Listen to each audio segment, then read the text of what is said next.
Dear customers and partners, our valued SIA enthusiasts, I am thrilled to be here with you today, as this is my first release since I became Director of Product at SIA.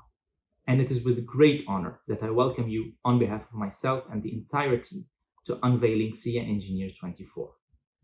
Our commitment has always been to maintain a continuous dialogue with our users, ensuring our software evolves to meet your needs. Today, with SIA Engineer 24, we are proud to showcase our dedication through the new features and developments designed to enhance your workflows and elevate your productivity. With this release, a new milestone has been achieved, marking a significant advancement in enabling you, our customer, to accomplish exceptional design. We have tackled multiple axes.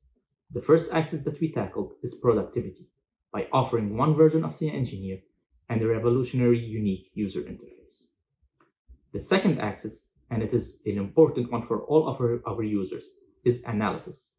SIA Engineer 24 is the culmination of years of work by our development team to introduce a completely new Solver Manager. This breakthrough not only optimizes the calculation process, but also enables more advanced analysis. Moreover, SIA Engineer 24 introduces a variety of additional improvements, including license management, refined user interface, optimized input and modeling functions, and enhanced code design capabilities across different materials. Over the course of the next hour and a half, we will explore these features in depth, demonstrating how they can improve your daily work. And for those of you who would like to be in contact with us and help us build the future SIA Engineer, stay with us till the end, as we will highlight our product portal and tell you how you can help us shape the future roadmap of SIA Engineer. Following our presentations, we invite you to engage with our experts, who will be available to answer any questions you might have. Let us now embark on this journey together and discover how SIA Engineer 24 can elevate your engineering game. Permettez-moi de vous souhaiter la bienvenue pour cette conférence V24 où nous allons vous présenter pour la toute première fois la dernière version de SIA Engineer 24. Je m'appelle Arnaud Mounier, je suis responsable de la Business Unit commerciale Benelux et France chez Nemetschek Engineering et j'ai le privilège de vous accompagner tout au long de cette présentation. Nous sommes vraiment ravis de passer les 2 prochaines heures en votre compagnie, 2 heures pendant lesquelles nous vous expliquerons en quoi cette nouvelle version est unique. Donc préparez-vous à découvrir toutes les nouvelles fonctionnalités ainsi que les précieux conseils de nos experts. Notre objectif est très simple, vous aider à augmenter votre productivité.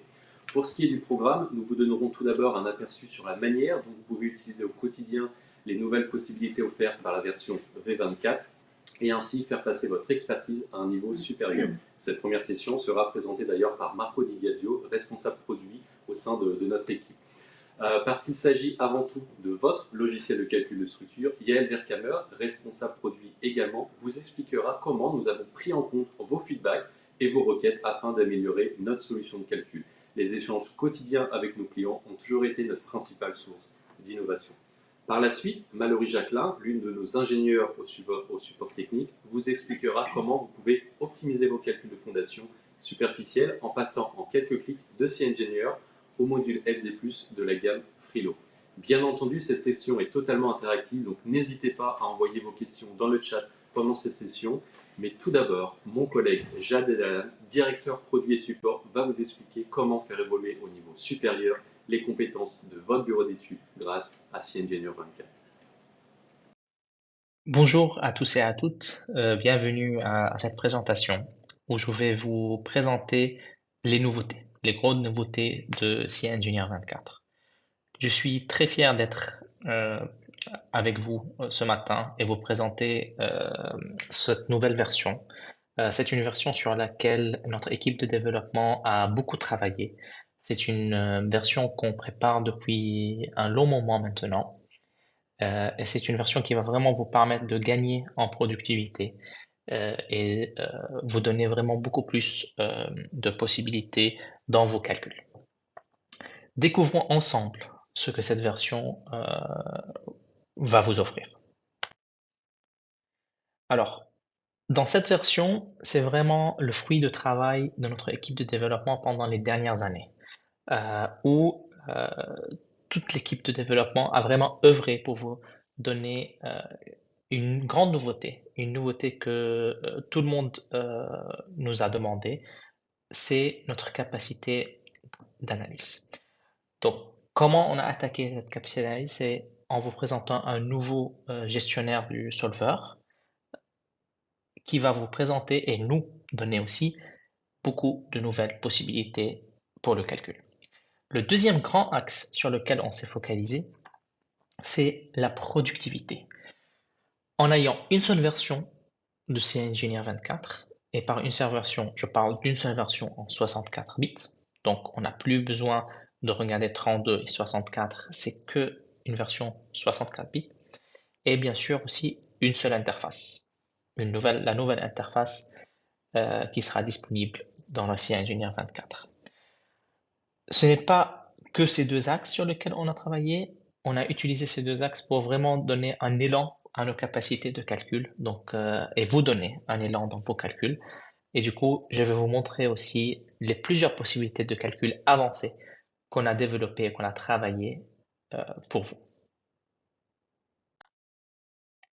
Parlons tout d'abord de l'analyse. Donc, c'est notre capacité d'analyse, notre solver, c'est vraiment un de nos points forts, un de nos points pour lesquels je pense beaucoup d'entre vous, beaucoup parmi vous, a choisi de travailler avec nous, avec CEngineer.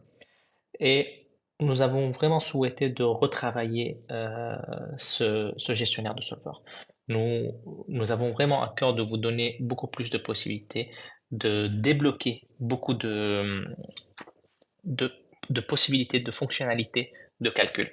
C'est pour ça que nous avons décidé de vraiment retravailler le solver et cela va vous permettre et nous permettre de faire des choses beaucoup plus rapidement. Ça va vous permettre de gagner dans vos capacités, dans vos calculs, euh, et ça va vous présenter plusieurs avantages que je vais maintenant vous présenter. Donc, c'est très bien un nouveau gestionnaire de solver. Qu'est-ce que cela signifie? Cela signifie la capacité de pouvoir gérer le transfert des informations entre le post-processeur et le solver. C'est peut-être quelque chose de technique, mais qu'est-ce que cela vraiment concrètement veut dire? Qu'est-ce que cela va présenter comme gain pour nos utilisateurs? Tout d'abord, la première chose, c'est l'amélioration de la vitesse. Et je vais vous montrer aussi pourquoi vous allez découvrir, pourquoi vous allez remarquer cette amélioration de la vitesse. La deuxième chose qui est très importante, c'est ça va vous permettre de faire des calculs avancés. Donc, comme je l'ai dit, nous souhaitons vraiment renforcer notre point fort, si vous voulez, c'est les calculs avancés dans CEngineer, et cela va nous permettre de vous donner plus d'options, et en plus, ça va nous permettre de débloquer au fur et à mesure, dans les prochaines versions, beaucoup plus de possibilités. Et la troisième chose, c'est ça va vous donner plus de contrôle sur vos calculs à vous. Et je vais vous montrer tout cela et comment ça va être possible. Alors, la première chose, c'est on a parlé d'un solver plus rapide. Pourquoi? Car ça va permettre de faire un calcul parallèle. Donc, de plus en plus, les machines qu'on utilise, les ordinateurs qu'on utilise contiennent plus de performance, c'est plus performant qu'avant, et permettre le calcul parallèle, ça va vous donner la possibilité d'exploiter pleinement les processeurs multicœurs modernes. Comme vous voyez ici, par exemple, dans la photo que j'ai, plusieurs calculs non linéaires sont en train de tourner en même temps, ce qui va vous permettre de faire un gain phénoménal en termes de vitesse de calcul. Mais qu'est-ce que cela veut dire? Combien est-ce qu'on peut s'attendre en termes de gain? Dans nos tests, on a remarqué que c'est un gain de vitesse allant jusqu'à 5 fois. Donc, on peut vraiment regarder ça.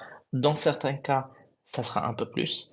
Et vraiment, quand on a des gros projets non linéaires, avec plusieurs combinaisons non linéaires, c'est là qu'on va de plus en plus remarquer au fait ce gain de vitesse de calcul, ce gain de rapidité. Donc, sur un petit projet en calcul linéaire, il se peut bien sûr qu'on ne va pas remarquer ou très peu remarquer le calcul, la rapidité, mais plus le projet est grand, plus on a de combinaisons non linéaires, donc c'est pas forcément la grandeur du projet, c'est plus la quantité de combinaisons non linéaires qu'on a. Vu qu'on va avoir plusieurs combinaisons non linéaires, pardon, qui vont tourner en même temps, du coup, on va de plus en plus remarquer cette vitesse, cette amélioration dans le temps de calcul. Après ça, donc du coup, avec ce nouveau gestionnaire de solver, avec la vitesse de calcul, nous avons décidé de refaire ou de réintroduire un nouveau dialogue pour le calcul. Donc, qu'est-ce que ce nouveau dialogue va vous permettre, vous donner l'opportunité? Donc, ça va vous permettre d'arrêter l'ensemble de l'analyse en un clic. Donc, nous savons déjà avant quand on avait plusieurs combinaisons non linéaires ou quatre charges qui tournaient. Donc là, par exemple, dans la photo, on voit que c'est un calcul linéaire, par exemple, tout simplement qui tourne. Euh, il fallait arrêter, par exemple, pour les combinaisons linéaires, il fallait cliquer plusieurs fois, par exemple, sur arrêter pour qu'on puisse arrêter toutes les combinaisons linéaires. Il fallait vraiment attendre que euh, le solver va lancer toutes les combinaisons non linéaires. Maintenant, ce n'est plus le cas, vraiment, on a plus de contrôle, on peut tout de suite, en un seul clic, arrêter le calcul. Deuxième chose, on a retravaillé les messages d'avertissement. Donc, en lançant le calcul, dans les plusieurs étapes du calcul, on va voir des messages d'avertissement qui vont être plus clairs, qui vont nous indiquer, par exemple, en cas de problème ou en cas d'avertissement, euh, dans notre projet, on peut les voir beaucoup plus clairement et ça va être beaucoup plus transparent. Et la troisième chose, c'est la fenêtre de singularité, la fenêtre d'instabilité. Euh, on connaît cette fonctionnalité, c'est une fonctionnalité qui est appréciée car ça nous permet vraiment de savoir si on a une certaine instabilité, on peut tout de suite savoir à quel niveau elle se trouve. Donc ça peut être par exemple qu'on a beaucoup de relâchement par exemple et on peut vraiment voir si une poutre par exemple tourne autour de son axe propre. Mais bien sûr, cette fenêtre se lançait automatiquement. Donc, elle s'ouvrait automatiquement en lançant le calcul, ce qui était parfois embêtant. Nous avons décidé maintenant que ce soit vraiment une option sur demande. Donc, en cas d'instabilité, on aura un message d'avertissement qui est très clair et on peut venir sur demande, appuyer par exemple sur détail et ça va s'afficher pour nous. Alors, tout ça, c'était très bien. J'espère que vous avez aimé ce que je vous ai présenté pour le moment, mais on est loin d'être fini. Parlons maintenant sur l'analyse. Avoir un gestionnaire de solver, c'est bien, mais ça nous manque aussi des capacités de calcul. C'est pour ça que dans SIA Engineer 24, nous avons voulu de retravailler une fonctionnalité que nous avions il y a un moment dans SIA Engineer, nous avions cette fonctionnalité dans le 32 bits, mais qui n'a pas été retravaillée. Et du coup, c'est pour ça qu'on a décidé de réintroduire, de complètement redévelopper les phases de construction. Et c'est vraiment une fonctionnalité qui a été demandée, c'est quelque chose qui était crucial pour nous, pour qu'on puisse vous donner une seule version et une seule interface d'Ancien Engineer. Donc c'est vraiment complètement nouveau, ça a été redéveloppé. Ça va vous permettre de calculer beaucoup plus avec précision vos structures. Comme je l'ai dit, c'est en 64 bits, c'est avec la nouvelle interface et ça comprend beaucoup d'améliorations vu que c'est complètement un nouveau développement. Quelles sont ces nouveautés? Donc, ce qui va être possible avec CEngineer 24 avec les phases de construction. Donc, bien sûr, ça sera possible d'ajouter et de supprimer des éléments 1D, des éléments barres, mais aussi d'ajouter et de supprimer aussi des éléments surfaciques, ce qui n'était pas le cas avant. Ça sera aussi possible d'ajouter, supprimer des câbles, ainsi que des câbles de précontrainte, par exemple. On peut aussi les ajouter et les supprimer. On peut ajouter et supprimer des rotules, ce qui n'était pas le cas aussi avant. Et on peut ajouter et supprimer des appuis, tout type d'appui. Ce n'est pas tout. Nous avons aussi retravaillé les sections phasées. Et du coup, on a enlevé toutes les limitations qui existaient avant sur la section phasée. C'est-à-dire, on n'a plus de limite de phase dans une section. Avant, on était limité à 2 phases. Là, maintenant, on n'a plus cette limite. Et c'est possible maintenant d'ajouter, de retirer ou de réajouter même une partie de la section dans une certaine phase. Troisième chose, c'est la prise en compte de l'effet long terme ou court terme du béton avec la possibilité de modifier le module de Young, le module E, dans une certaine phase, ce qui permettra une prise en compte du fluage par la méthode du coefficient équivalent, donc la méthode qui est décrite dans leur code 2.1.1 ou leur code 4 partie 2 ou aussi dans la documentation du CETRA.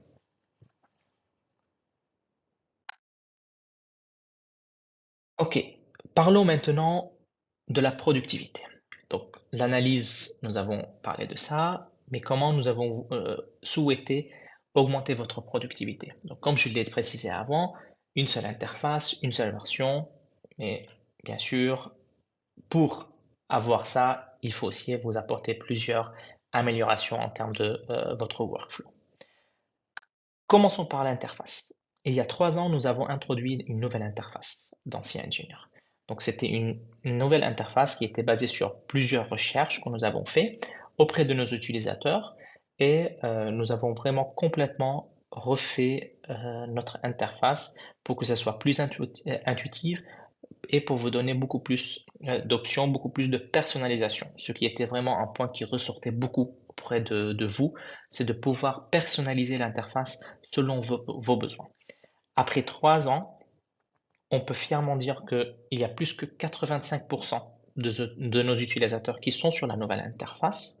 Et non seulement ça, mais on a un excellent retour de ces utilisateurs sur la nouvelle interface. Nous avons remarqué un gain de productivité, un gain de modélisation euh, euh, phénoménal auprès de ces utilisateurs une fois qu'ils ont franchi le pas pour utiliser la nouvelle interface.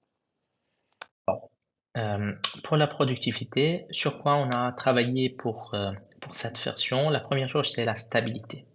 Donc vraiment le feeling que l'utilisateur va rencontrer ou va expérimenter lors de son utilisation de l'interface. Euh, Avec cela, bien sûr, on a voulu améliorer le workflow, le processus de travail de nos utilisateurs et nous avons apporté également des améliorations sur le gestionnaire des licences. Car bien sûr, les licences, c'est quelque chose qui est important pour tout le monde. Alors, nous avons apporté, comme je l'ai précisé, plusieurs améliorations. Je vais mentionner quelques améliorations, ça ne sera pas tout. Ma collègue Yael, dans une autre présentation, va aussi en parler un peu plus sur d'autres améliorations en termes de productivité et notamment sur le côté interface et l'utilisation. Mais autre que la stabilité de la performance et l'amélioration du feeling, comme j'ai dit, nous avons aussi amélioré la barre d'outils. Donc, la barre d'outils des processus, nous avons vraiment travaillé sur la manipulation, sur comment on peut vraiment changer la, euh, la barre, la déplacer, vraiment pour rendre vraiment l'utilisation un peu plus fluide. Et la deuxième grosse amélioration, ça concerne vraiment les nouveaux utilisateurs ou pour vous, chers utilisateurs, si vous voulez vraiment passer le cap et utiliser la nouvelle interface, c'est des nouvelles configurations par défaut que vous pouvez vraiment activer quand vous lancez l'interface. Donc, ce sera vraiment par métier. Nous avons choisi plusieurs configurations par défaut que vous pouvez choisir, que ce soit par exemple pour si vous faites de l'acier ou du béton. Vous pouvez vraiment choisir ces configurations par défaut qui vont être activées dans l'interface. Donc, vous allez avoir toute la barre d'outils qui sera paramétrée par défaut avec les fonctionnalités ou les commandes que les utilisateurs utilisent le plus. Et bien sûr, une fois que vous avez pris l'habitude de l'utiliser, vous pouvez la personnaliser comme vous avez besoin. En ce qui concerne les licences, donc comme j'ai dit, bien sûr, la gestion des licences, c'est quelque chose qui est important pour tous nos utilisateurs. Nous avons changé du système de protection il y a quelques années maintenant. Nous avons remarqué qu'il y a beaucoup d'améliorations en termes de performance, en termes de gestion de licence déjà, si on compare le nouveau système à l'ancien. Mais bien sûr, nous souhaitons aussi apporter des améliorations. C'est pour ça que la manière dont le fonctionnement est fait, ça s'est beaucoup amélioré. Et nous avons aussi introduit des messages d'avertissement qui vont notifier l'utilisateur en cas d'utilisation de plusieurs licences obligatoires.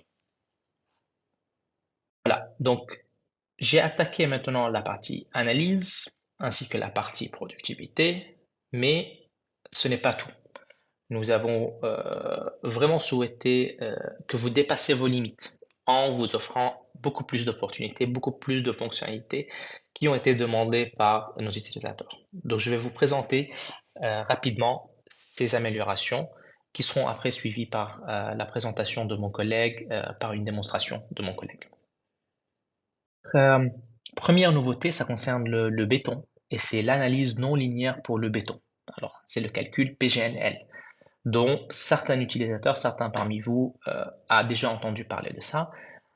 En quoi ça consiste? Donc, c'est vraiment une analyse qui permet d'avoir le comportement non linéaire des structures en béton armé. Et en quoi cela différencie des solutions qu'on avait avant? Donc, c'est actuellement dans la nouvelle interface, ça c'est un. C'est possible de faire ce type d'analyse pour les éléments de type bar, donc les éléments 1D. Et non seulement ça, c'est aussi possible pour les éléments surfaciques. Donc c'est une analyse qu'on peut faire sur n'importe quel environnement, que l'on soit en 2D ou en 3D. On peut le faire vraiment pour toute la structure. Ça fonctionne très bien avec la plasticité générale et avec la loi de comportement, la loi de Mazar, avec ou sans résistance à la traction pour le béton. Deuxième amélioration, c'est le calcul de la flèche à long terme, le calcul CDD, donc, dont également certains utilisateurs l'utilisent. Donc c'est un calcul, comme j'ai dit, comme le nom l'indique, c'est un calcul de la flèche à long terme qui prend en compte la fissuration des éléments et le fluidage. Quelles sont les améliorations qu'on a apportées sur ce type de calcul? C'est plus puissant et plus précis qu'avant. Pourquoi? Car ça permet la prise en compte des non-linéarités, ce qui n'était pas le cas avant. Donc vraiment, on peut simuler au plus près le comportement réel de la structure. Ça permet aussi la prise en compte des rotules, des excentricités et des modificateurs de propriété également. On peut aussi afficher les résultats selon le système de coordonnées local et le système de coordonnées global également. Grâce à cette nouvelle amélioration, vous allez pouvoir modéliser et analyser vos structures avec beaucoup plus de précision. Amélioration, la troisième amélioration aussi concernant le béton, c'est pour le calcul de second ordre du béton qui permet maintenant de faire le calcul selon trois méthodes, rigidité nominale, courbure nominale et la méthode générale, ainsi que la possibilité de deux saisies différentes, donc le taux de fluidage et les paramètres C.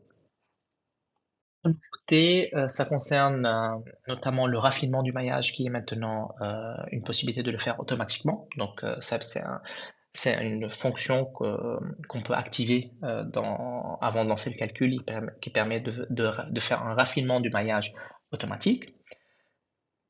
Aussi, on a introduit maintenant la possibilité de signer les résultats automatiquement les résultats d'un calcul d'analyse spectrale, donc dans un cas de charge sismique. C'est une des erreurs, je dois dire, qui a été le plus souvent rencontrée au support auprès de nos utilisateurs, où il y avait une malinterprétation, où les résultats n'étaient pas vraiment très corrects, car l'utilisateur a oublié de vraiment signer les résultats de l'analyse spectrale. C'est maintenant quelque chose qui est automatiquement fait et ça permet vraiment un gain de temps. Nous avons également introduit, grâce à une nouvelle configuration pour l'analyse de stabilité non linéaire, une meilleure convergence ou un paramètre sur lequel on peut jouer pour avoir une meilleure convergence. C'est quelque chose qui sera notamment utile pour tous nos utilisateurs qui font du métal, de la construction métallique ou notamment aussi pour l'échafaudage. La deuxième amélioration, ou sur ce slide, la deuxième amélioration, c'est la possibilité de visualiser l'imperfection globale. Donc, on avait toujours la possibilité d'introduire ou d'appliquer une imperfection globale sur notre projet, sur notre structure, mais on n'avait pas la possibilité d'afficher cette imperfection. Actuellement, donc dans la nouvelle version, on a implémenté cela et ça permet vraiment de vérifier que l'imperfection globale est bien prise en compte et s'assurer que ça a été bien pris en compte. Et parmi les dernières nouveautés que je vais vous présenter dans ma présentation, c'est les améliorations pour tout ce qui est échafaudage. Donc notamment pour tout ce qui est une amélioration, une meilleure amélioration de l'interaction des échafaudages de type layer, euh, une meilleure gestion en cas de résistance nulle, ainsi qu'une mise à jour de la référence de Zulasong. Et nous avons aussi retravaillé notre bibliothèque, donc on a mis à jour notre bibliothèque, notamment pour ArcelorMittal. Ce slide, j'arrive à la fin de ma présentation. J'espère que les nouveautés que je vous ai présentées, ça vous a plu. Vous pouvez désormais aller sur notre site internet www.sia.net pour télécharger la nouvelle interface. La nouvelle version, elle est disponible. Je suis sûr que ça va vous plaire. Restez avec nous jusqu'à la fin, car ma collègue va vous aussi montrer notre Customer Poll. Donc, c'est un sondage auprès de nos utilisateurs qu'on fait et peut-être plusieurs d'entre vous a déjà participé à ce sondage. Et on va aussi vous montrer notre portail utilisateur où vous pouvez vous-même contribuer à la nouvelle, au roadmap, au futur développement de SIA Engineer. Restez avec nous et merci. Merci beaucoup Jade pour cette présentation, puis merci beaucoup pour ta présence à nos côtés aujourd'hui. Je pense que maintenant nos utilisateurs ont un bon aperçu de cette nouvelle version. Alors on a déjà récolté quelques questions pendant cette présentation, alors je vais t'en poser quelques-unes. La première, elle n'est pas directement liée en fait à cette nouvelle version, mais plutôt à l'actualité, parce qu'on a annoncé récemment effectivement la grande nouvelle, c'est-à-dire la fusion entre les sociétés SIA, Creo et Alcan. Est-ce que tu pourrais d'une part nous en dire un peu plus sur cette fusion et peut-être expliquer en quoi cela va aider au quotidien nos clients? Oui, tout d'abord, du coup, rebonjour pour vous tous et toutes. Et du coup, c'est vrai qu'on a annoncé récemment cette fusion, donc Allplan, SIA, Creo et ici. Et du coup, vraiment, comme vous le savez, on fait tous partie du groupe Nemetschek. Donc, on a toujours collaboré ensemble. Mais cette fusion, premièrement, qu'est-ce que ça va apporter à nos utilisateurs? Premièrement, ça va leur apporter un accès direct à un large portfolio de solutions, vraiment du design à la construction, donc de la conception à la construction, un large choix de portfolio. Qu'est-ce que ça va nous permettre de vous apporter en plus? On avait toujours regardé, on a pris le calcul à part, on a pris toujours le dessin à part, le detailing à part. Donc c'était un peu cloisonné, le travail était un peu cloisonné. On regardait vraiment d'un angle, si tu veux, d'un angle de vue un peu restreint. Et du coup, cette fusion va vraiment nous permettre de regarder tout le workflow, vraiment, comme j'ai dit, donc de design to build, donc de design à la construction. Ça va vraiment nous permettre d'apporter les meilleures solutions et qui répondent à vos défis, à vos challenges quotidiens. Absolument, c'est vraiment une grande force. C'est vraiment une grande force de vraiment unir nos capacités et nos ressources ensemble. Parfait, merci beaucoup Jade pour cette précision. Alors, une autre question, donc là qui est beaucoup plus liée effectivement à la version 24, quand est-ce qu'elle est disponible cette nouvelle version? La version elle est déjà disponible, donc du coup elle est disponible depuis mardi sur notre site internet, donc vous pouvez aller déjà la télécharger et du coup vous pouvez profiter vraiment de cette nouvelle interface et je suis sûr que vous allez tous aimer travailler et faire vos projets avec cette nouvelle interface, absolument, avec cette nouvelle version. La plus grande nouveauté pour toi dans cette version, c'est laquelle? Il y en a plusieurs.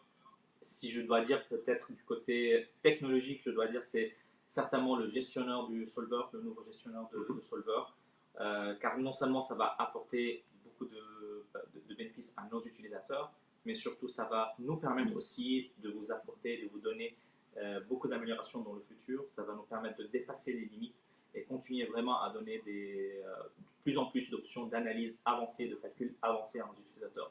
Donc je dois dire c'est certainement la gestion solver. Après, il n'y a pas que ça, comme vous avez vu, il y a vraiment beaucoup de nouveautés qui vont dans ce sens. Donc vraiment, on a construit sur ce gestionnaire de solver pour vraiment développer et pour débloquer des nouvelles options, des nouvelles fonctionnalités. Mais je dois certainement, si je dois vraiment choisir une, ce sera le nouveau Softbar. Ça sera ça. Ok, parfait. Très bien, bah, merci déjà Chad pour tes réponses par rapport à cela. Continuez surtout à vous poser vos questions, c'est vraiment une session interactive, on est vraiment là pour y répondre et vous aider au mieux par rapport à ça. Donc maintenant on va passer à une autre thématique, hein. Donc on va passer le micro si je puis dire à Marco de Biagio qui va du coup rebondir sur ce que j'avais présenté et qui va peut-être aller un petit peu plus loin et surtout vous expliquer en quoi finalement ces nouvelles fonctionnalités vont vous aider en quotidien et comment vous pouvez l'utiliser dès maintenant pour vos projets. Bonjour et bienvenue à la conférence utilisateur dédiée à la sortie de C-Engineer version 24. Moi je suis Marco De Biasio, Product Manager à SIA, et j'ai le plaisir de vous présenter un peu plus en détail quelques des nouveautés qui viennent d'être introduites dans la présentation précédente de mon collègue Jad. Je vais vous présenter ces nouveautés directement dans SIA. Commençons avec la première, qui c'est les nouvelles phases de construction. Ça, c'était un développement très attendu qu'on a le plaisir d'introduire dans C-Engineer version 24. Allons directement dans le logiciel où j'ai déjà préparé quelques modèles afin de vous illustrer comment ça marche les phases de construction dans la nouvelle version de SIA. J'ai préparé pour cela plusieurs modèles. On commencera avec celui-ci, qui est un très simple modèle réalisé dans un environnement bidimensionnel dans lequel j'ai créé le même modèle à droite et à gauche. Et la seule différence, c'est que le modèle de gauche il sera calculé d'une façon standard, donc sans phase de construction. Le modèle de droite sera en revanche calculé avec les phasages et on verra ensuite comment les résultats diffèrent d'un modèle à l'autre, donc pourquoi il est important de considérer les phasages pour un certain type de structure. Alors tout de suite, allons regarder comment activer la fonctionnalité des phases de construction. Dans le menu du paramètre de projet, on va dans l'onglet des fonctionnalités. Et là, comme vous bien savez, il faut aller chercher la fonctionnalité, donc dans ce cas, phase de construction que j'ai déjà activée, et la cocher. Éventuellement, si vous voulez utiliser la fonctionnalité pour modifier les caractéristiques du matériau dans les phases, vous pouvez aussi activer cette fonctionnalité qui par défaut, elle est déjà cochée. Donc, je fais OK. Et maintenant, regardons comment ça se présente l'environnement de définition des phases dans SIA. Il s'intègre parfaitement dans la nouvelle interface graphique. Nous avons dans les panneaux de saisie un nouveau poste qui est phase de construction dans lequel nous allons retrouver les commandes pour les phasages, donc ajouter et supprimer les éléments, les commandes pour la modification des matériaux aussi. En ce qui concerne l'ajout et la suppression des éléments, vous voyez, il y a une commande pour ajouter et une commande pour supprimer. Ces commandes, ils ajoutent et enlèvent en effet tout type d'éléments, donc pas seulement éléments monodimensionnels, mais aussi éléments surfaciques, au cas où ils soient présents dans les modèles. La même chose pour les commandes sur les appuis. Les mêmes commandes, ils peuvent ajouter tout type d'appui et enlever tout type d'appui. Les mêmes pour les rotules, donc rotules sur des nœuds, mais aussi des rotules sur des éléments surfaciques. Et la même chose au cas où on aurait eu des câbles de précontrainte, donc on peut les ajouter et les supprimer. Donc dans ce cas, il n'y a pas dans le modèle, donc c'est pour ça qu'il n'y a pas les icônes nécessaires. Aussi, il y a dans les Master Entity Selector, que c'est ce menu ici où on peut par habitude donc changer les cas de charge, on a un onglet phase de construction dans lequel déjà on active l'environnement des phasages, mais après ensuite on peut changer des phases, donc l'affichage de la structure. Donc, disons ici c'est un bâtiment calculé en linéaire, ok. Et allons définir les phases nécessaires pour notre calcul. Alors pour moi, il sont suffisantes 4 phases. En effet, je vais définir une phase pour chaque étage de ce bâtiment. Donc, un, elle est déjà présent. Je vais en ajouter autre 3. Donc, j'ai 4 phases. Parfait. Je fais fermer. Et maintenant, je vais ajouter les éléments. Donc, je vais les attribuer à la phase respective. Donc, comme je fais ça, simplement, vous voyez dans le menu ici, je vais me positionner dans la phase que ça m'intéresse. Et là, je vais ajouter les éléments. Donc, je vais dans la phase 1. Et je fais clic sur ajouter barre et je sélectionne les éléments. Donc les deux poteaux et la dalle. donc la poutre qui représente la dalle du premier étage. Comme vous voyez, les éléments qui viennent d'être ajoutés, ils se colorent en vert.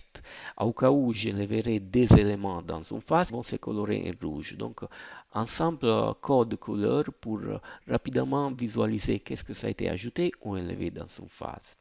Donc, si je passe à la phase successive, la phase STD dans ce cas, vous voyez que les éléments qui ont été précédemment ajoutés, ils sont maintenant gris. Ça signifie quoi? Qu'ils ne sont ni ajoutés ni élevés dans cette phase, mais ils sont déjà présents et ils viennent dans une phase précédente. Donc, dans ce cas, je vais ajouter cet autre élément ici, donc les premiers étages.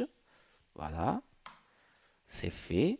Je passe dans la troisième phase et j'ajoute les autres éléments du troisième étage. OK. Et dans la dernière phase, qu'est-ce que je vais faire? Je vais ajouter les derniers étages plus tout d'un coup la structure à gauche qui sera calculée donc dans une phase. Pour faire ça, je peux aussi sélectionner d'abord tous les éléments et ensuite appuyer sur la commande plutôt que faire vice-versa. Le résultat est le même, il y a des façons de faire.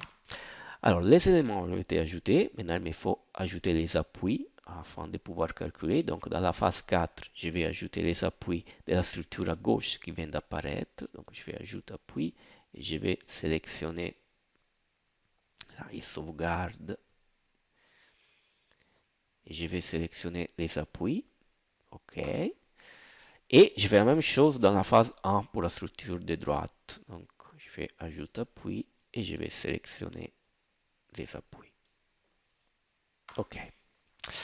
Alors, regardons déjà un peu de faire un récap pour voir qu'est-ce que ça se passe dans les différentes phases. Donc, dans la phase 1, j'ai juste les premiers étages de la structure à droite. Ensuite, dans la phase 2, je crée le deuxième étage. Phase 3, phase 4. Et dans la phase 4, pas seulement j'ajoute le quatrième étage de la structure à droite, mais d'un coup, toute la structure à gauche. OK. Maintenant, allons calculer et ensuite nous allons regarder un peu les résultats. Donc, je fais calculer, j'active phase de construction, le calcul des phases et je calcule. Donc, première étape, clairement, le calcul du maillage, ensuite il y a l'analyse linéaire et après l'analyse des phases de construction. Donc, comme vous voyez, le calcul de chaque phase de construction démarre quand le calcul de la phase de construction précédente est terminé. Clairement parce que la phase 2 a besoin des informations qui viennent de la phase 1, et etc. Donc, je ferme le menu et je vais aller regarder un peu les résultats. Avant de faire ça, pour souci de clarité, je change un peu les paramètres d'affichage. Je vais visualiser mon modèle en effet. Tout en gris, parce que je ne vais pas faire le focus sur les éléments ajoutés ou enlevés, mais je vais me focaliser en effet maintenant sur les résultats.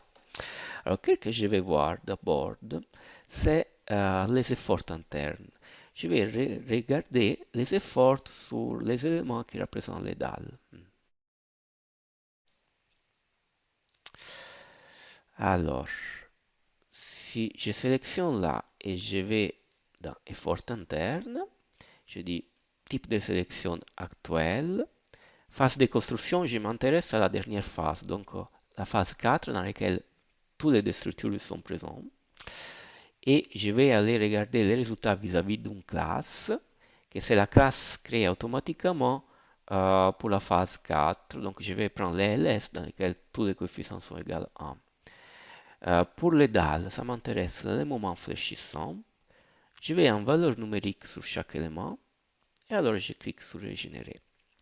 Alors, comme vous pouvez regarder, les résultats ne sont pas tout à fait les mêmes. Dans la structure de gauche, que je vous rappelle, c'est la structure calculée d'une façon classique. Donc, la structure et les chargements, ils vont apparaître tout d'un coup.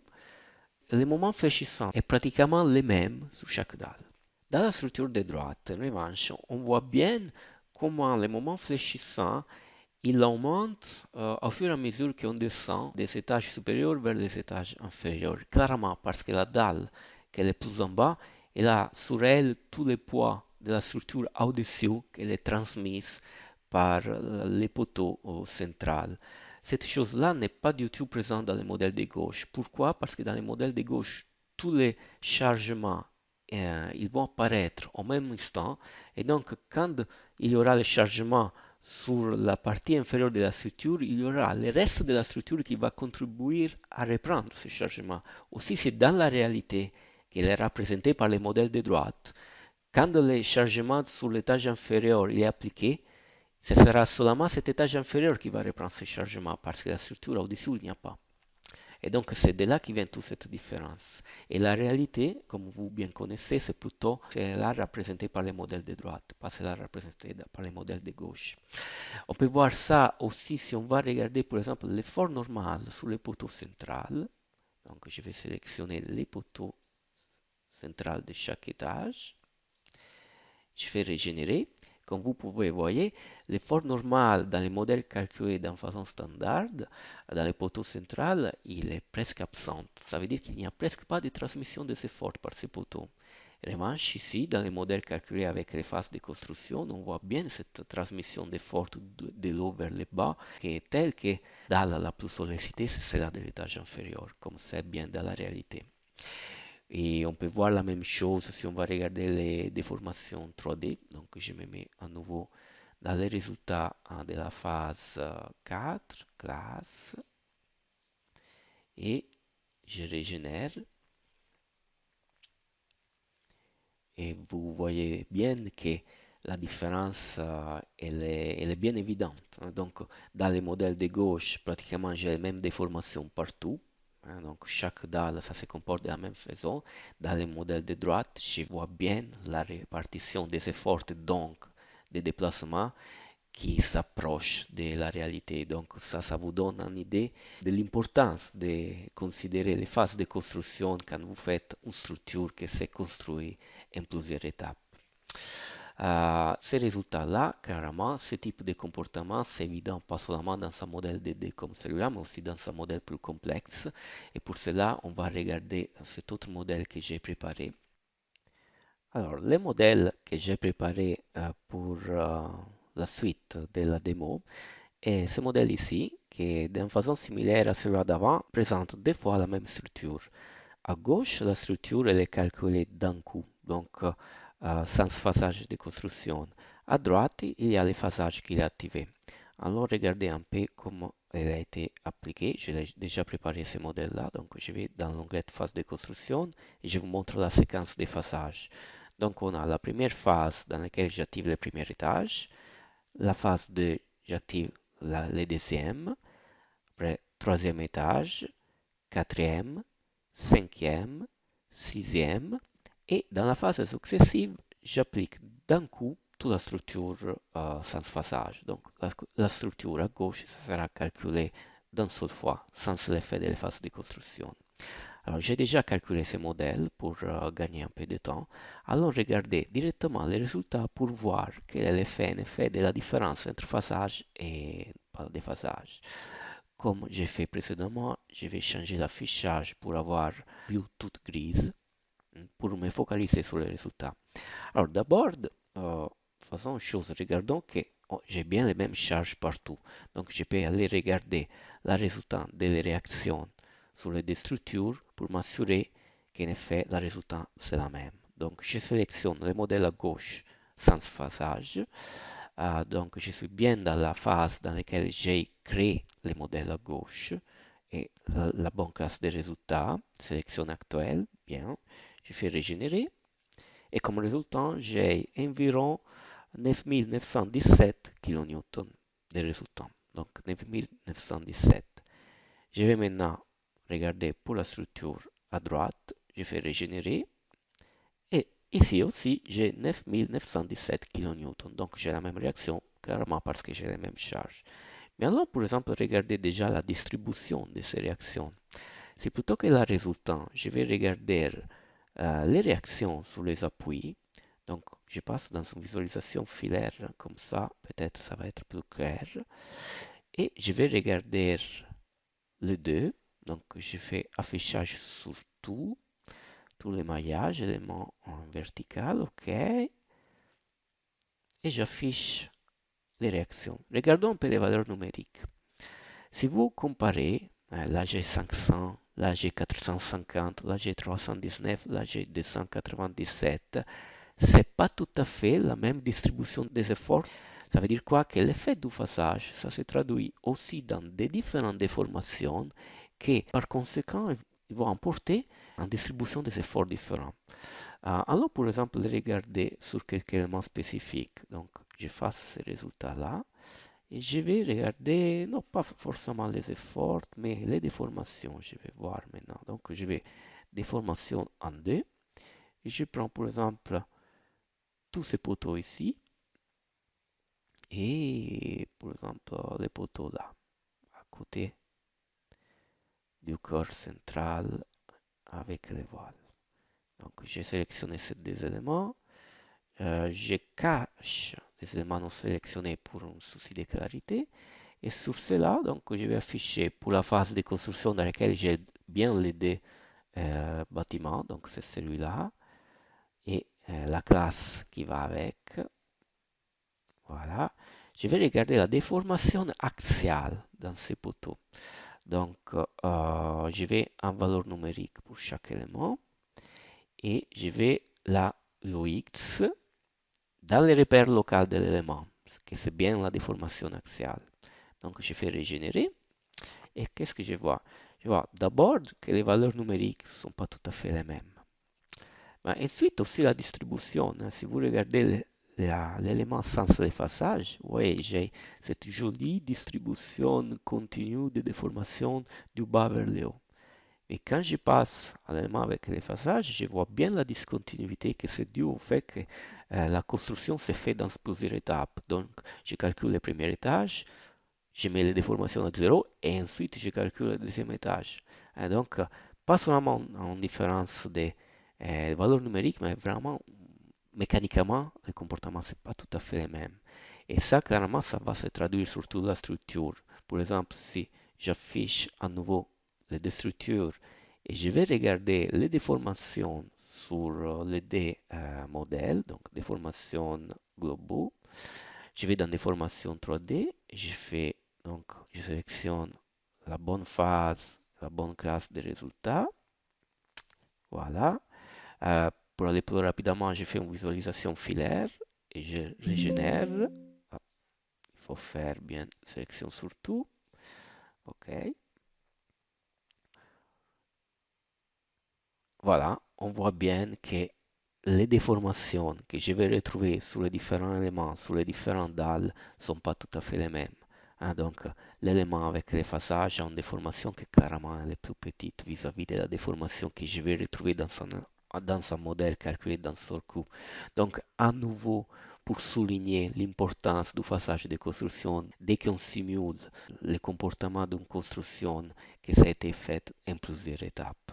Donc, ça peut être un bâtiment, ça peut être un ouvrage d'art, un ouvrage de génie civil. Donc, pour ce genre de construction, attention quand vous allez choisir la stratégie de modélisation.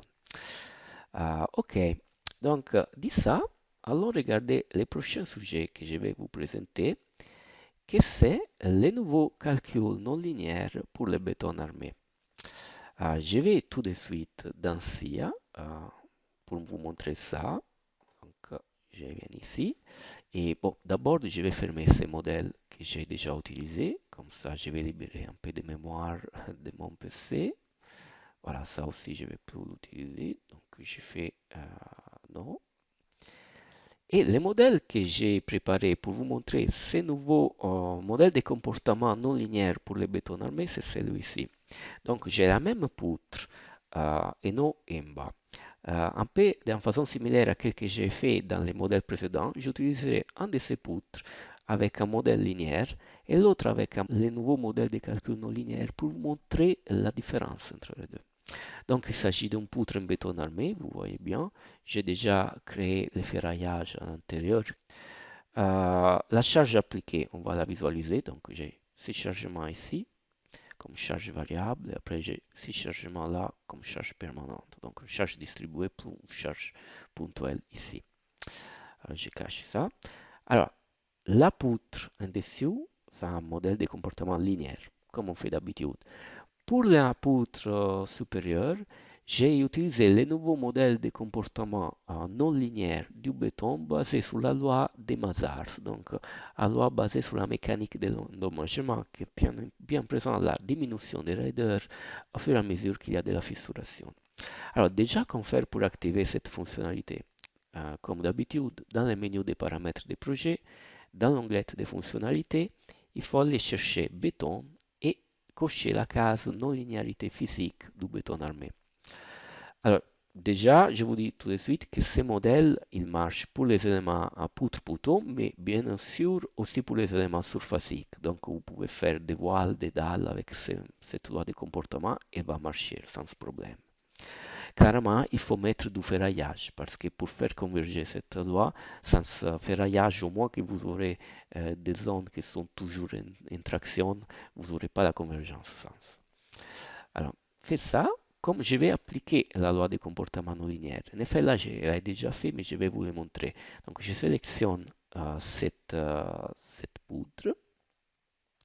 Je prends l'élément qui va avec. Vous savez, à chaque élément, c'est associé une section transversale. Donc, je vais dans la section transversale que j'utilise là. Et je l'ai nommé non linéaire. Hein. Et vous voyez, les matériaux aussi, je l'ai nommé C50, 60 non linéaires. Je vais modifier pour montrer un peu les caractéristiques de ces matériaux. Donc, c'est 50-60 non linéaire. J'ai fait quoi? J'ai pris les 50-60 classiques que j'ai utilisés en effet pour la poutre du bas, mais cette fois, dans l'onglet comportement du matériau, qui par défaut c'est élastique, j'ai sélectionné comportement du matériau, endommagement isotrope Mazars.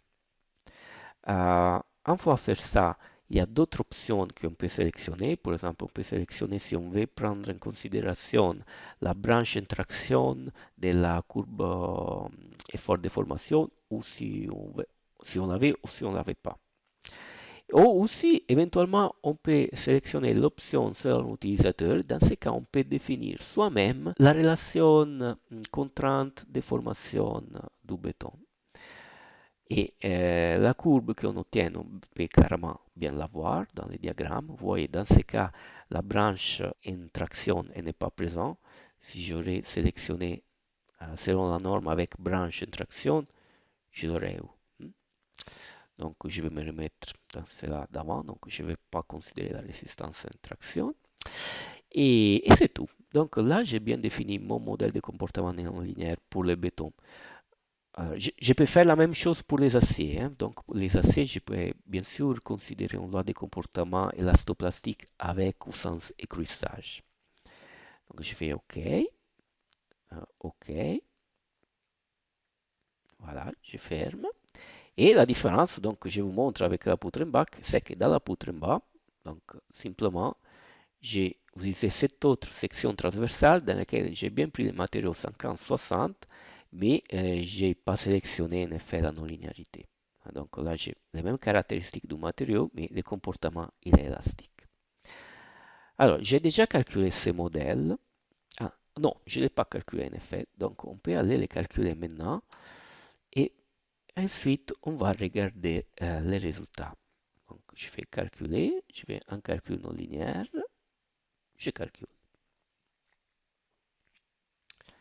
Alors, comme d'habitude, le calcul du maillage, ensuite l'analyse linéaire et démarre, et après, il y aura les calculs non linéaires. Pour ce genre de loi de comportement, les calculs peuvent prendre quelques instants, mais comme vous voyez, ça reste raisonnable. Donc, la convergence est plutôt rapide. On est déjà presque à la moitié. Voilà, il va rapidement. 100%, il est terminé. Ok, alors regardez les résultats. Je vais aller tout de suite sur les déformations. Donc, je vais déformation en D. Donc, je me mets pour la combinaison non linéaire. Comme ça, j'aurai les résultats pour le calcul non linéaire sur celui-là et les résultats du calcul linéaire sur la poutre du bas. Et je vais la déformation verticale dans le repère global. Alors, regardez. Et comme vous voyez bien, c'est pas tout à fait la même. Dans les modèles avec les comportements non linéaires, les déformations sont plus de 3 fois plus grandes vis-à-vis du comportement linéaire. Et ça, c'est beaucoup, hein. Donc, ça peut vous changer tous vos calculs pour les dimensionnements et tous vos calculs pour les calculs d'une structure déjà existante, donc pour l'évaluation de l'existant.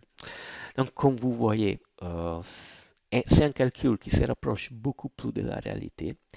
Et c'était une chose que ça nous a été demandé beaucoup par les utilisateurs et on est content de l'avoir introduite dans C-Engineer 24. Surtout, c'est un modèle de comportement qui marche très bien, il est très robuste, il est connu et utilisé depuis plusieurs années, donc le modèle de Mazars. Voilà, je suis très content que maintenant il est disponible pour nos utilisateurs dans C-Engineer. Parfait. Donc, dit ça, passons à la dernière chose que je vais vous montrer, que c'est en effet les nouveaux algorithmes de raffinement automatique du maillage. Pour faire ça, je vais fermer ce modèle ici et on va travailler sur le dernier modèle que j'ai préparé, que c'est celui-ci, dans lequel j'ai modélisé une connexion entre une poutre et un poteau et je l'ai modélisé avec des éléments surfaciques. Donc, explicitement, j'ai modélisé la connexion, hein. Vous voyez, il y a des plaques ici et qui après sont connectées avec des liens rigides. En termes de chargement, j'ai une charge verticale dans cette partie ici de la structure. Et allons regarder qu'est-ce que c'est cette nouvelle outil de raffinement local. De quoi il s'agit? C'est un outil qui permet de raffiner les maillages là où il faut sur la base des contraintes qu'il y a sur la structure. Ça veut dire quoi? Ça veut dire que pour calculer par exemple cet assemblage, j'aimerais avoir un maillage très fin là où il me faut pour avoir une représentation fidèle des contraintes dans la structure, donc prendre en compte tous les effets d'intensification des efforts, mais je ne vais pas avoir un raffinement du maillage partout, parce qu'avoir un raffinement du maillage en haut du poteau ou en bas du poteau ou loin ici dans la poutre, ça ne m'apporte pas grand-chose en termes de qualité des résultats, mais va m'apporter seulement un calcul plus lourd et plus long. En revanche, la partie où le raffinement, ça m'intéresse, c'est vraiment cette partie centrale parce que c'est là que je suis intéressé par les résultats. Donc, comment faire pour calculer ces raffinements automatiques? Simplement, quand je vais sélectionner les options de calcul, je vais dans la configuration avancée du maillage et ici, vous voyez, il y a cette case que j'ai déjà cochée où je dis je vais utiliser les raffinements automatiques du maillage. Là, vous pouvez en effet spécifier un objectif maximum d'erreur dans votre maillage, un pourcentage. Par exemple, là, je peux mettre 15% maximum. Et il faut sélectionner vis-à-vis de quel cas de charge vous voulez en effet faire ces raffinements. Parce qu'en effet, les raffinements et les fonctions des charges et donc des contraintes que vous aurez sur votre structure. Donc je vais prendre le seul cas de charge que j'ai sélectionné. Si j'avais plus cas de charge, je pouvais les faire carrément.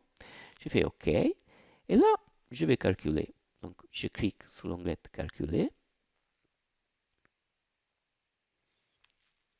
Les calculs démarrent. Donc, cette fois, c'est un peu plus long peut-être parce qu'il y aura besoin de faire quelques itérations en plus sur les calculs du maillage, mais à nouveau, ça reste quelque chose de raisonnable. Donc, les calculs progressent. Attendons un peu. 25%. On est presque à 60%. Donc, comme vous pouvez voir, ça va plutôt rapidement. Voilà, le calcul est terminé. Fermé. Et allons regarder notre maillage. Alors, on a des résultats spécifiques pour ces raffinements. Donc, je peux aller les visualiser. Donc, je fais celui-là. Et donc, je vais aussi afficher les maillages, clairement. On va les voir. Et aussi avec les codes de couleur du résultat.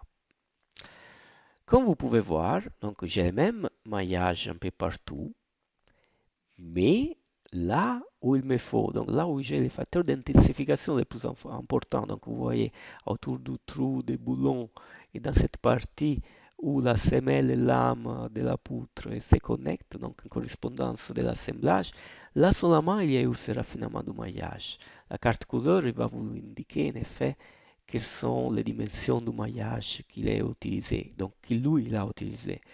Et comme vous voyez, hein, donc dans les autres parties de la structure, il n'y a eu pas de raffinement.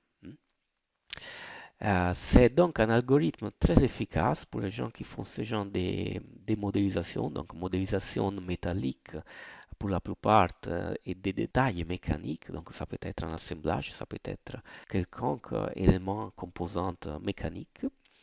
Et c'est très facile à utiliser, donc il faut juste sélectionner l'erreur maximale admise, les cas de charge vis-à-vis duquel on veut faire l'optimisation. Après, le logiciel se charge de raffiner les maillages là où il faut et ensuite faire les calculs suivants, donc calcul linéaire et calcul non linéaire, avec ces raffinements. Parfait. Avec ça, je termine ma partie de présentation.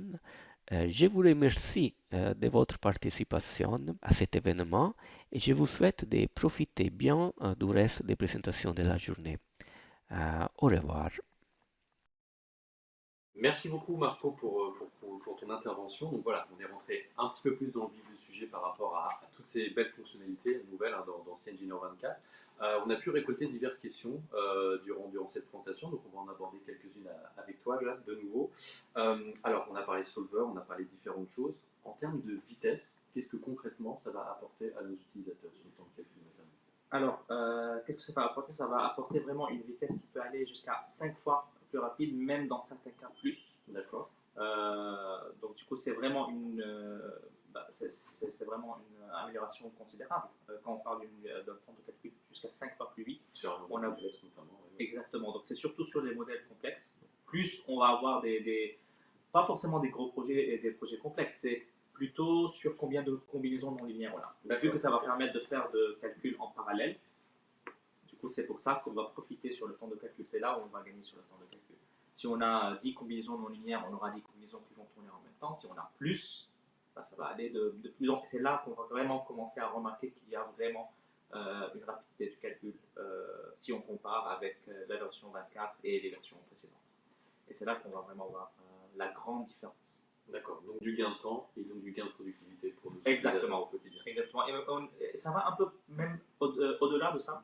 Donc on a remarqué même que pour même des petits projets où on avait parfois 500 ou 600 combinaisons de lumière, avant on avait parfois du mal de faire tourner 600 combinaisons non linéaires, donc il fallait parfois diviser le projet en plusieurs projets, faire le post-traitement après. Là, par exemple, on a repris ces projets, on les a lancés avec la version 24 et du coup, ça tourne de temps en temps en record, même moins que 10 minutes, on a tout le calcul qui est fait. Super. Donc, ça permet de gagner vraiment énormément du temps. Oui. Très bien. Une très belle nouveauté du coup. Parfait. Alors, une question un peu plus technique sur la partie béton. Est-ce que le calcul CDD prend en compte le non linéaire? Oui, alors tout d'abord, c'est quoi le calcul CDD? C'est le calcul de la flèche à long terme. Donc, ça permet de vraiment prendre en compte la fissuration dans le béton et le fluidage pour recalculer la matrice, faire des modifications sur la matrice de rigidité, apporter des modifications et du coup recalculer, faire une redistribution des efforts et recalculer la flèche à long terme. Donc c'est vraiment le calcul d'une flèche à long terme. C'est une fonctionnalité qui existait, c'est vrai. Donc c'est pas une fonctionnalité qu'on introduit maintenant. Par contre, c'est vraiment, on l'a rendue beaucoup plus puissante, beaucoup plus performante et beaucoup plus précise. Car on l'avait avant, mais il y avait certaines limitations, notamment sur les combinaisons non linéaires, où les non-linéarités n'étaient pas prises en compte. Là, désormais, non seulement les non-linéarités sont prises en compte, tout type de non-linéarité, mais aussi les rotules, par exemple, sont prises en compte, les excentricités, par exemple, si on a des nervures, sont bien prises en compte. Et du coup, ça permet vraiment de mieux simuler, si tu veux, le comportement de notre structure. Et l'avantage, c'est qu'on peut en plus faire ce type de calcul sur un bâtiment dans sa globalité, et non pas sur un élément isolé en particulier. Tout à fait. Après, si on prend un élément isolé, on va avoir le calcul de la flèche à long terme pour cet élément seul. Mais si on fait un calcul de la flèche à long terme pour la globalité de notre structure, là, on peut bien sûr avoir le résultat pour la globalité. Et non seulement ça, on va remarquer que même avec l'élément qu'on avait pris avant seul, que le calcul de la flèche ça va changer. Pourquoi? Car la rigidité des éléments autour ont aussi été modifiés, du coup la flèche va être modifiée. Donc bien sûr c'est très avantageux. Super, parfait. Merci beaucoup Jacques pour ces précisions. Alors comme j'ai déjà mentionné dans mon introduction, vos feedbacks sont très importants pour nous. Faire en sorte que notre logiciel corresponde parfaitement à vos besoins et à vos ambitions est une de nos priorités absolues. C'est pourquoi nous avons développé un portail dédié pour récolter vos demandes et vos feedbacks. Yael va maintenant vous faire découvrir ce portail et vous montrer en quoi il consiste. Bonjour à tous, je m'appelle Yael Verkamer et je suis responsable produit chez SIA Engineer, responsable de développement pour tout ce qui est contrôle des matériaux. Et je vais vous présenter la partie voix du client de cette présentation. Chaque année, nous envoyons une enquête utilisateur à tous nos clients et nous leur demandons de voter pour les 3 fonctionnalités que vous aimeriez voir développées dans la version prochaine de SIA Engineer. Chaque année, nous promettons de développer le top 3 des fonctionnalités votées dans la prochaine version de notre logiciel. Cette année, malheureusement, est la première année où nous n'avons pas réussi à développer le top 3. Malheureusement, la deuxième fonctionnalité, nous n'avons pas réussi à l'implémenter pour cette version-ci et nous espérons l'intégrer dans la version prochaine de SIA Engineer.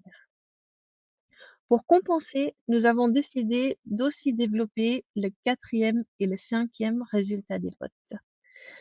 Nous espérons que ça vous plaira tout de même. Je vais donc vous présenter les 4 éléments qui ont été implémentés dans la version 24 de SIA Engineer. La première option avec le plus de votes, c'était une option d'unité relative pour le contrôle ELS.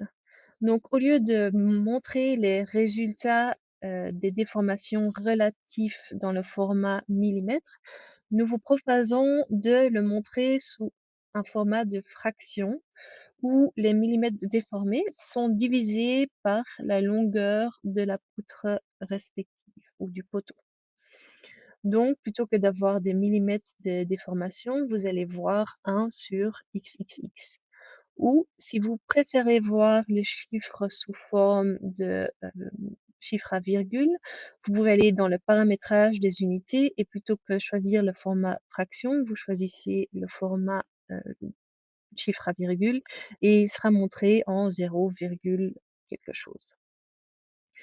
Pourquoi cette option a été demandée? C'est parce que les limites aussi pour le contrôle à l'ELS s'expriment sous forme de fractions. Donc si vous montrez les déformations sous forme de fractions en une image, vous pouvez voir l'ordre de grandeur de ces déformations et si oui ou non elles passent le contrôle en une seule image. Nous avons implémenté l'option pour le contrôle Eurocode acier et aluminium et nous espérons pouvoir l'extendre sur les autres matériaux dans le futur. Pour voir les résultats sous le format relatif, vous pouvez choisir le type de valeur, déformation, et puis sous valeur, vous allez voir que les options ont été doublées et les deuxièmes options ont l'annexe REL à la fin de leur nom. Et tous ceux-ci vont montrer le même résultat que les autres, mais sous le format relatif. Donc pas le deuxième, mais le troisième élément des votes était des améliorations pour le sélecteur de cas de charge. Nous avons élargi l'endroit où on montre la sélection des cas de charge parce que nous y avons ajouté la description des cas de charge. Souvent, nos clients utilisent plutôt la description pour vraiment montrer de quel cas de charge il s'agit. Et donc, avoir cette description visible vous permettra de plus facilement trouver le cas de charge que vous recherchez.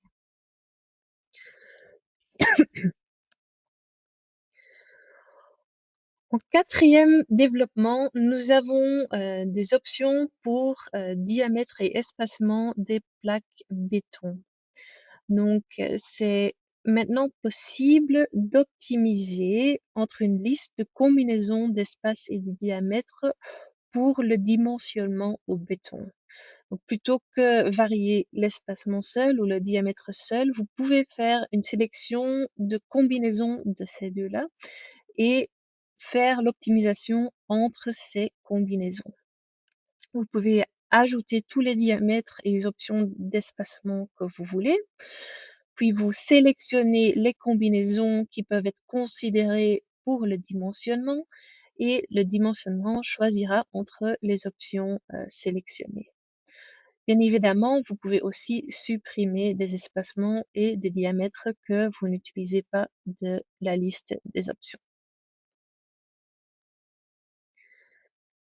Et finalement, en cinquième des votes est une option de tenir des profils par une tôle profilée.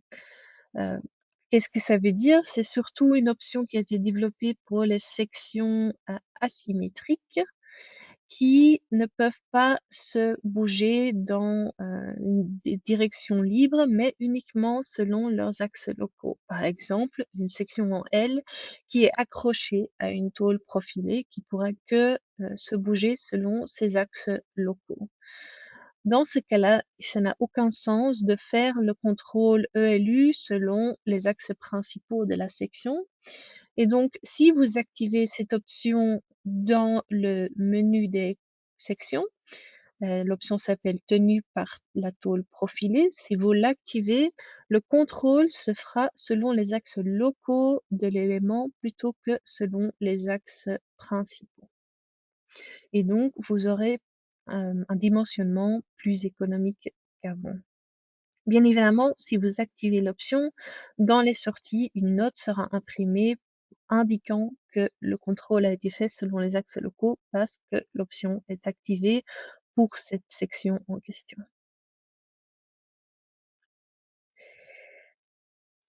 Bien évidemment, nous allons continuer à faire notre enquête utilisateur, mais nous voulons pas que vous laissiez voter pour des petites fonctionnalités à chaque version. Nous aimerions bien avoir votre retour sur tous les grands développements que envisageons, c'est dur le français, que nous envisageons pour le futur. Et pour cela, nous avons créé un portail utilisateur CEngineer. Il n'est que fait pour nos utilisateurs de CEngineer. Donc, si vous êtes utilisateur CEngineer, normalement, récemment, vous avez reçu un email avec un lien avec l'accès au portail. Si vous ne l'avez pas reçu, vous pouvez toujours demander à notre support. Le portail, malheureusement, ne peut pas être traduit. Il est en anglais, mais n'hésitez pas à nous poser des questions. Et il vous présentera toutes les fonctionnalités que nous considérons ou que nous sommes en train de développer pour le futur. Et vous, en tant que client, pouvez nous laisser des retours, faire des votes sur chaque fonctionnalité, dire quelle est leur importance pour vous et peut-être nous donner plus d'informations, quelles sont vos attentes de ces fonctionnalités, comment est-ce que vous aimeriez les voir implémentées. Ne vous inquiétez pas, si vous ne trouvez pas la fonctionnalité que vous recherchez, pas toutes les fonctionnalités seront montrées publiquement dans le portail. Et si vous voulez ajouter une idée qui n'est pas dans le portail, il y a un bouton en haut à droite que vous pouvez appuyer et nous donner votre propre idée qui n'est pas déjà sur le portail. Ce portail nous permettra aussi de vous tenir au courant. Donc, si un élément sur lequel vous avez voté passe en développement, vous aurez des retours de notre part. On pourra éventuellement vous contacter pour tester la fonctionnalité avant qu'elle soit sortie dans une version. Merci à tous pour m'avoir écouté. J'espère de tous vous revoir au portail et je vous souhaite une bonne continuation de la présentation. Merci beaucoup Yael pour ton intervention. Alors, on n'a pas eu de questions spécifiques par rapport à la thématique qui a été présentée. Donc, ce que je vous propose, c'est qu'on enchaîne vers la prochaine présentation par Mallory, parce que donc l'une des demandes récurrentes de nos utilisateurs était de créer une interface entre CEngineer et les modules de la gamme Frilo, notamment celui dédié aux fondations superficielles qu'on appelle FD+. Et c'est donc précisément ce qu'on va vous présenter aujourd'hui, et Mallory va vous montrer comment vous pouvez en quelques clics échanger vos données entre les deux solutions. Mallory, à toi de jouer. Bienvenue dans la conférence pour SIA Engineer V24 et en particulier dans cette présentation du logiciel Frilo FD+. Frilo FD+, permet le calcul des semelles superficielles ponctuelles, isolées, donc à savoir le calcul des dimensions de la semelle, avec vérification de la capacité portante, la vérification de la stabilité au glissement, renversement, c'est-à-dire la limitation de l'excentricité de la charge, la vérification au poinçonnement, la vérification de la capacité portante au séisme, et le ferraillage de la semelle. Pour cette présentation, nous allons partir d'une structure qui a été faite sur SIA Engineer. Donc, il s'agit d'un bâtiment simple en béton avec une cage d'escalier ou d'ascenseur et un système poteau-poutre. Au niveau des chargements, on a le poids propre, on a des charges permanentes additionnelles de plancher, des charges d'exploitation et des charges de vent. Donc, ici, le calcul a déjà été lancé pour ne pas perdre de temps et une étiquette qui symbolise la saisie d'une fondation Frilo a été créée. Dans le menu dimensionnement géotechnique et contrôle fondation Frilo, je vais exporter les cas unitaires que j'ai regroupés dans une classe en cliquant sur exporter vers fondation Frilo FD+, et puis sur l'étiquette. Donc on a une question qui s'affiche. Ici, les charges nodales se trouvent bien au niveau des appuis, donc je vais répondre non. Et le logiciel Frilo FD+, s'ouvre alors automatiquement. Donc, en ce qui concerne les chargements, on a un message comme quoi des charges supplémentaires ont été générées dans tous les cas de charge.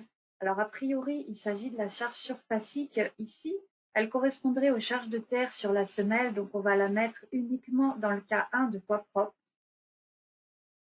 sur une hauteur de 25 cm. Et puis on va laisser la densité des terres égale à 18,5 kN par mètre cube. Ici, on n'a pas de charge linéaire, pas de charge ponctuelle.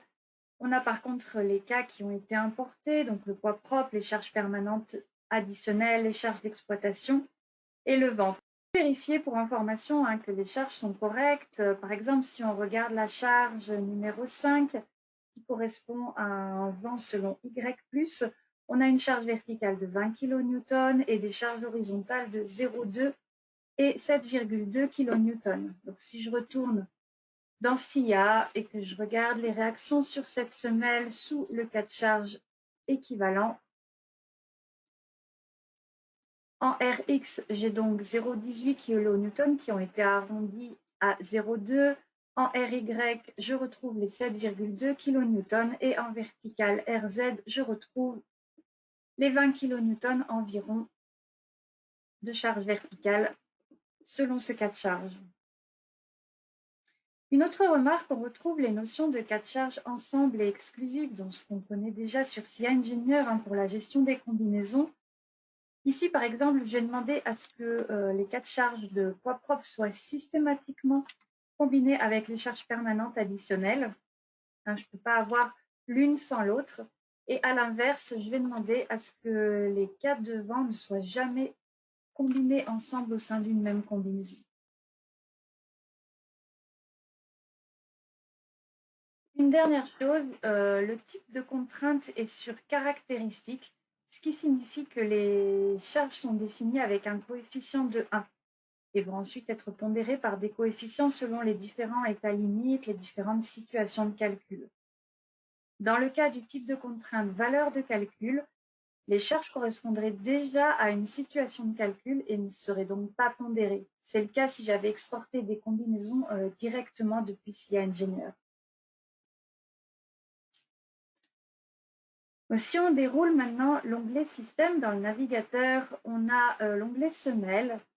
Donc, on peut mettre un encuvement sur la semelle, on peut définir une pente selon l'axe X ou Y, et surtout, on peut définir ses dimensions. Alors, on a deux solutions, ou bien on impose les dimensions et on vérifie ainsi la semelle, ou alors on peut utiliser l'option de prédimensionnement automatique qui se trouve tout en haut dans les paramètres d'optimisation. Donc ici, on va le faire manuellement. Je vais manuellement imposer une dimension de semelle de 1,60 m par 1,60 m par exemple. une épaisseur de 25 cm et une profondeur moyenne d'encastrement de 50 cm. L'option hauteur des terrains identiques fait référence à la terre sur les côtés de la semelle. Donc on retrouve ça dans l'onglet terrain. On retrouve la profondeur d'encastrement de 50 cm. On voit qu'on a une hauteur de 25 cm de terre au-dessus de la semelle, puis une épaisseur de semelle de 25 cm également. On pourrait mettre un talus en pente linéaire ou en escalier sur un ou plusieurs côtés. Mais là, on va laisser au plus simple. L'objectif de cet onglet, c'est de prendre en compte la poussée des terres un peu plus loin dans les calculs. Une remarque, on voit que le logiciel, il effectue le calcul en instantané et il donne les résultats en résumé en bas à droite de la zone graphique. C'est là parce que l'option Auto Oui est activée dans la barre de menu en haut. Mais on pourrait très bien la décocher et puis cliquer sur Calculer pour calculer la semelle lorsqu'on le souhaite, après avoir paramétré l'ensemble de toutes les hypothèses.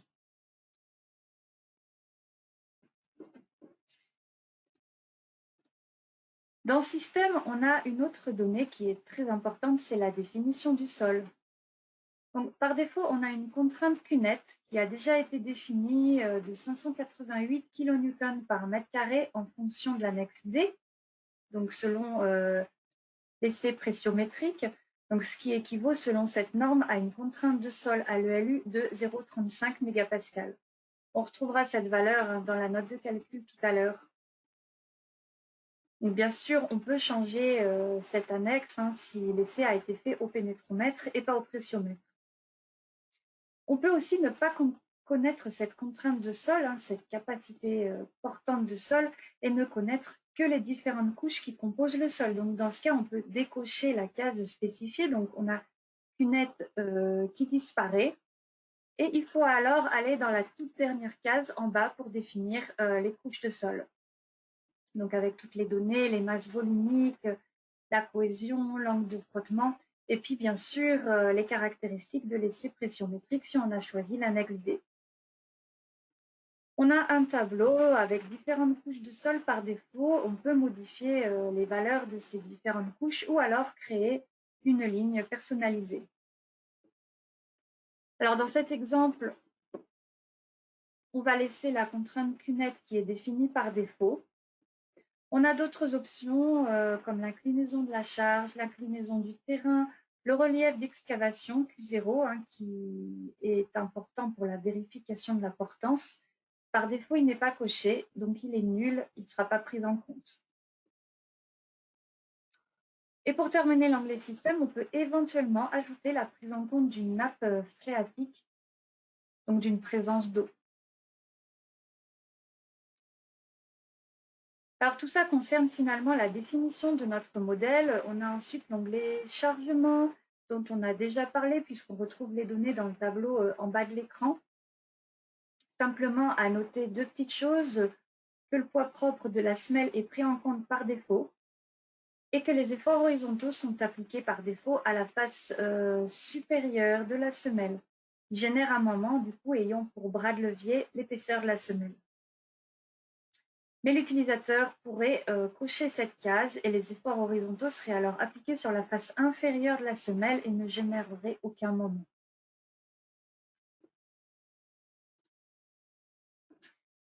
On a ensuite une grosse partie qui concerne le calcul de la semelle. Alors on n'a pas le temps pendant cette présentation de détailler l'ensemble de toutes les options, mais comme on peut le voir rapidement, on a toutes les dispositions constructives minimales qui vont être prises en compte.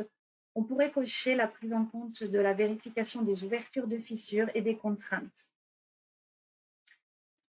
Dans l'onglet poinçonnement, on a les paramètres de vérification du poinçonnement du poteau sur la semelle, conformément au chapitre 6.4 de l'Eurocode 2.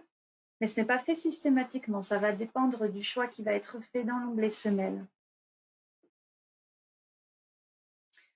En vue du ferraillage de la semelle, l'utilisateur doit définir quelques hypothèses, en l'occurrence les enrobages, en partie inférieure, supérieure et sur les côtés de la semelle, les lits d'armature qui correspondent aux enrobages dits de calcul, c'est-à-dire au centre de gravité des armatures, sont des valeurs qui sont utilisées pour diverses vérifications. Elles peuvent être supérieures bien sûr au minimum, mais par défaut, les valeurs minimales vont être calculées en fonction de la boîte de dialogue durabilité, hein, puisque les enrobages, ils dépendent de plusieurs paramètres, dont la classe d'exposition. On a aussi le diamètre des armatures longitudinales, hein, qui est à définir puisqu'il va aussi impacter les enrobages de calcul. L'option distance dans la pratique du bâtiment est cochée par défaut, donc comme c'est explicité en bas, ça signifie que l'espacement des barres va être ajusté de manière à obtenir un espacement pris dans cette liste d'espacements. Sinon, l'espacement sera précis, c'est-à-dire qu'il va être déterminé avec une précision de 1 mm. Et on reviendra sur la répartition des armatures tout à l'heure avec le plan de ferraillage.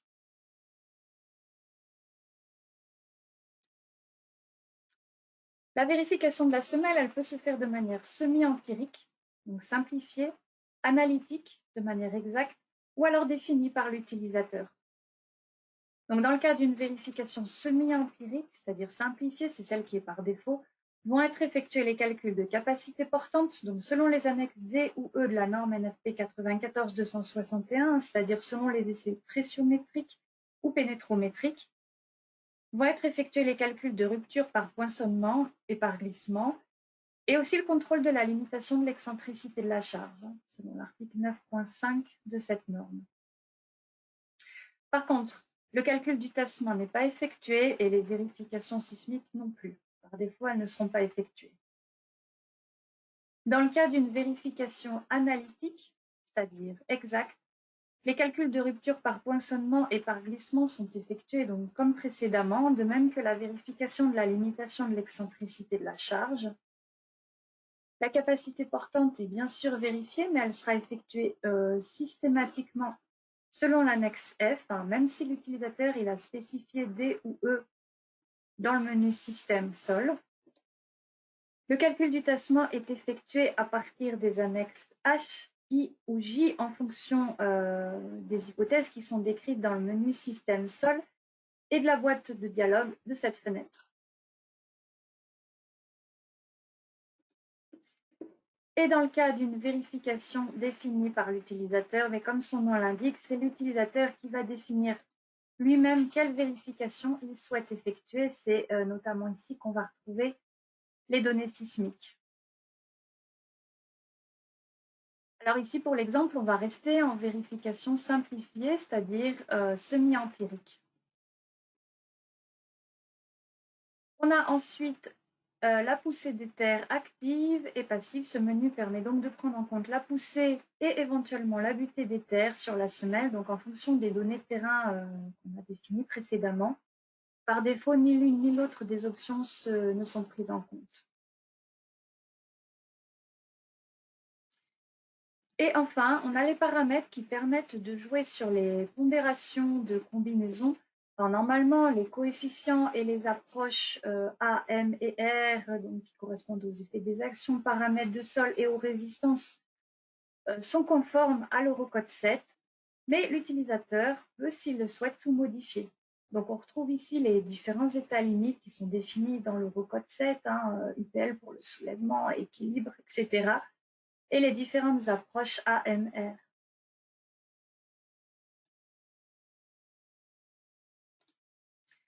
Enfin, la dernière partie du navigateur traite des sorties, donc à savoir des notes de calcul qu'on peut avoir courtes, détaillées ou définies par l'utilisateur.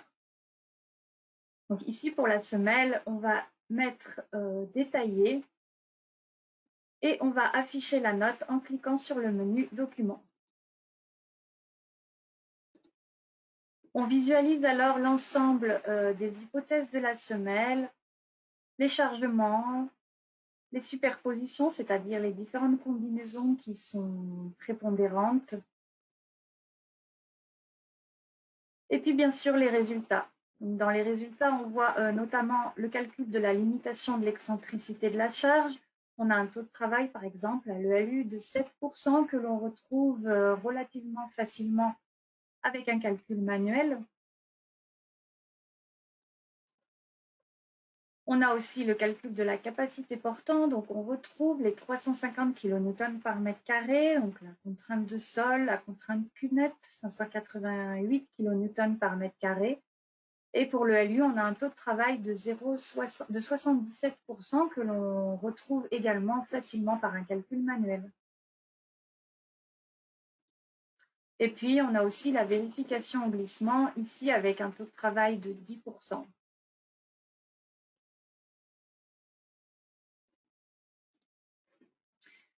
Et on peut terminer en affichant le plan de ferraillage en cliquant sur ferraillage tout en haut de l'écran.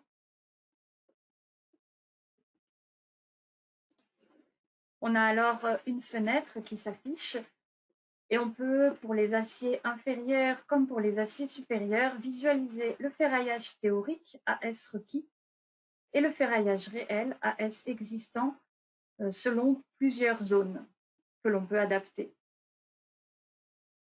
On peut également afficher les dessins de ferraillage avec notamment davantage d'informations sur le chantier et aussi avec éventuellement la liste des barres, c'est-à-dire la nomenclature.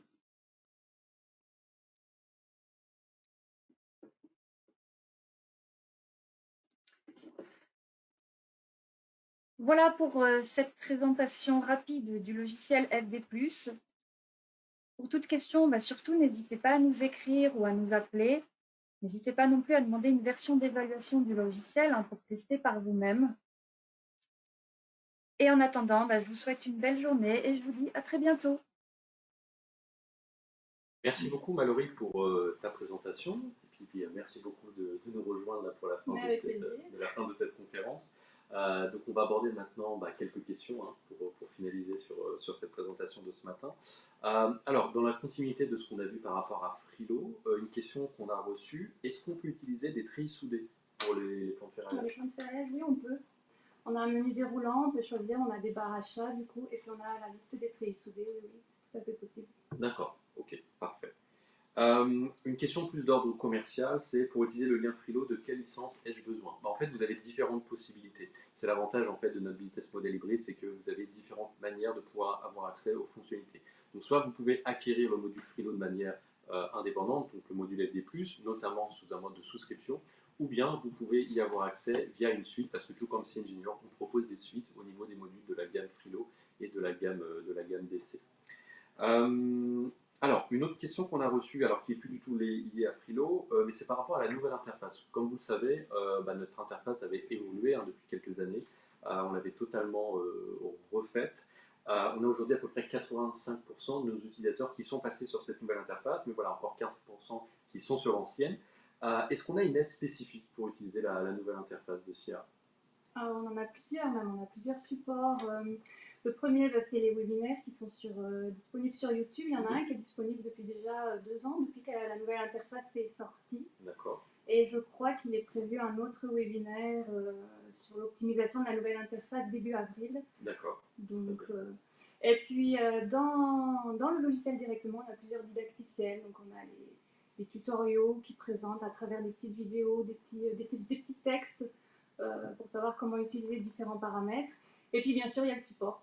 Toujours, donc, voilà. Vous pouvez téléphoner, vous pouvez écrire à support@sia.net et nous demander. On peut organiser des petites sessions de présentation. Voilà.